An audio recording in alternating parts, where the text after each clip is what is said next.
Hi hello అండి welcome to హాష్కా foodie. Mutton కర్రీని ఇష్టంగా తినేవారికి మటన్ పాయా గురించి కూడా తెలిసే ఉంటుంది కదండి. మా సైడ్ అయితే మటన్ పాయా అని కాకుండా మేకకాళ్ళు కూర చారు అని కూడా అంటామండి. రాగి సంగట్లోకి వేడివేడి అన్నంలోకి చపాతీలోకి రోటీలోకి ఈ కర్రీ చాలా చాలా టేస్టీగా ఉంటుందండి. కర్రీ ఉడకడానికే టైం పడుతుంది కానీ ప్రాసెస్ అయితే చాలా చాలా ఈజీ అన్నమాట. భలే రుచిగా ఉంటుందండి. నోట్లో పెట్టుకుంటే మెత్తగా కరిగిపోయేలా ఎలా ప్రిపేర్ చేసుకోవాలో ఈ వీడియోలో మీకు చూపిస్తాను. ఎక్కడ కూడా స్కిప్ చేయకుండా చూడండి. ఇంకా ప్రాసెస్లోకి వెళ్ళిపోదామా. షాప్ నుంచి తెచ్చుకున్న తర్వాత ఈ మేక కాళ్ళని 4-5 సార్లు వరకు కూడా కడుక్కోవాలండి. కడిగిన తర్వాత ఇలా తెల్లగా వస్తాయన్నమాట. ఇక్కడ నేను తీసుకున్న క్వాంటిటీ వచ్చేసి 4 కాళ్ళండి. ఫస్ట్ అయితే స్టవ్ ఆన్ చేసుకుని కుక్కర్ పెట్టుకుని 2-3 గరిటెల వరకు ఆయిల్ పోసుకోవాలి. మనం తీసుకున్న క్వాంటిటీకి 2 పెద్ద సైజ్ ఉల్లిపాయలు 2 పచ్చిమిర్చి ముక్కలు సరిపోతాయి అన్నమాట. నాన్ వెజ్ కర్రీ ఏదైనా కూడా ఉల్లిపాయ ముక్కలు కొద్దిగా బ్రౌన్ కలర్ వచ్చే వరకు వేపించుకోండి. మంట లోటు మీడియం ఫ్లేమ్లో పెట్టుకుంటూ మధ్యలో తిప్పుకుంటూ ఉంటే కర్రీ చాలా టేస్టీగా మంచి కలర్ఫుల్గా ఉంటుందన్నమాట. చూసారు కదండి. ఇంకొంచెం వేగనిద్దాము.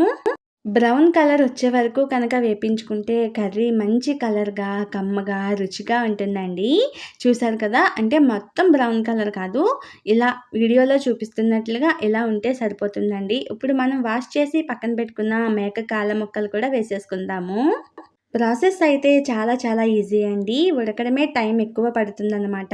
ఎందుకంటే బాగా ఉడికితేనే కదండి మెత్తగా ఉడికి బాగా టేస్టీగా ఉంటుంది. ఇది మనం ఇంట్లో దంచి పెట్టుకున్న అల్లం వెల్లుల్లి పేస్ట్ అన్నమాట. అల్లం వెల్లుల్లి పేస్ట్ ఎప్పుడు కూడా మేక కాళ్ళల్లో ఎక్కువగా వేసుకోవాలండి. మెత్తగా ఉడకడానికి హెల్ప్ అవుతుందన్నమాట. మనం వేసిన అల్లం వెల్లుల్లి పేస్టు మేక ముక్కలకి బాగా పట్టేటట్టు కలుపుకోవాలండి. మంట లోటు మీడియం ఫ్లేమ్లో పెట్టుకుని మేక కాళ్ళల్లో ఉన్న నీరంతా కూడా ఎగిరిపోయే వరకు ఉడికించుకోవాలి. చూసారు కదా. ఇప్పుడు కొద్దిగా సాల్ట్ వేసుకోవాలి. సాల్ట్ ఎప్పుడు కూడా తక్కువగా వేసుకోండి. నల్లి బొక్కల్లోకి ఉప్పు వెళ్ళిపోయి ఉప్పగా ఉంటాయన్నమాట. మనం తీసుకున్న క్వాంటిటీకి 3 స్పూన్ల వరకు కూడా కారం పట్టిందండి. 1/2 టీ స్పూన్ పసుపు, 1 లీటర్ వరకు కూడా వాటర్ పోసుకోండి. ఏం లేదండి, ముక్క మునిగేంత వరకు వాటర్ అయితే సరిపోతాయి. మనం ఏ గిన్నె పెట్టుకున్నా కూడా ముక్క మునిగే వరకు వాటర్ వేసుకుంటే సరిపోతాయండి. అదే కొలత అన్నమాట. చూసారు కదండి. ఇప్పుడు ఒకసారి ఉప్పు చూసుకుని గరం మసాలా కూడా వేసుకుని కుక్కర్ మూత పెట్టేసేద్దాము. ఈ గరం మసాలా వచ్చేసి ఇంట్లో తయారు చేసుకున్నదండి. యాలకులు, లవంగాలు, దాల్చిన చెక్క, ధనియాలు, జీలకర్ర, గసగసాలు, మరాఠీ మొగ్గ ఇవన్నీ కూడా ఫ్రై చేసి మసాలా చేసుకున్నదన్నమాట. మటన్ మసాలా అండి. చాలా టేస్టీగా ఉంటుంది. వీడియో కావాలంటే కింద నాకు కామెంట్ చేయండి, ఫుల్ వీడియో పెడతాను.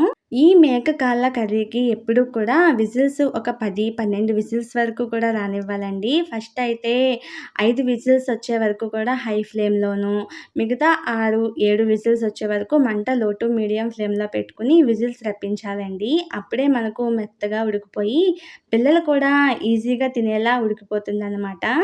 చూసారు కదండి. మనకి కర్రీ అయితే రెడీ అయిపోయింది.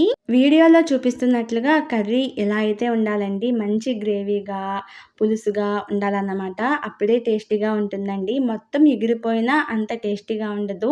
మరీ పల్చగా ఉండకూడదు, అలా అని గ్రేవీగా ఉండకూడదండి. ఇలా వీడియోలో చూపిస్తున్నట్లుగా ఉంటే సరిపోతుందన్నమాట. వేడి వేడి రాగి సంగటిలోకైనా, రోటీలోకైనా, చపాతీలోకైనా, వేడి వేడి అన్నంలోకైనా భలే రుచిగా ఉంటుందండి. ఒంట్లో బాగోలేనప్పుడు, కాళ్ళు నొప్పిలుగా అనిపించినప్పుడు, జ్వరం వచ్చినప్పుడు, జలుబుగా ఉన్నప్పుడు ఈ కర్రీ అయితే మంచిగా పనిచేస్తుందండి బాడీకి. మటన్ కర్రీ, మటన్ పాయ 2 కూడా డిఫరెంట్ టేస్ట్ అండి. వేరుగా ఉంటాయన్నమాట ఫ్లేవర్లు. ఒక్కసారి ఇలా ట్రై చేయండి. ఇలా వీడియోలో చూపిస్తున్నట్లుగా మీ ఇంట్లో ఒక్కసారి ట్రై చేశారంటే మళ్ళీ ఇలాగే చేస్తారండి. అంత టేస్టీగా ఉంటుంది. ఇలాంటి మరెన్నో ఈజీ రెసిపీస్ కోసం హాష్కా వ్లాగ్స్ ఛానల్ని సబ్స్క్రైబ్ చేయండి. వీడియో నచ్చితే లైక్ చేయడం మాత్రం మర్చిపోకండి. మీ ఫ్రెండ్స్తో రిలేటివ్స్తో షేర్ చేసుకోండి. చూసారు కదా నేను ఎంత ఎంజాయ్ చేస్తూ తింటున్నానో. నాకైతే చాలా ఇష్టమండి. నోట్లో పెట్టుకుంటే మెత్తగా కరిగిపోతుందన్నమాట వెన్నలాగా. అంత రుచిగా ఉంది. మీకు ఎలా కుదిరిందో కామెంట్ చేయండి. ఓకే అండి, నెక్స్ట్ వీడియోలో కలుద్దాం. బాయ్.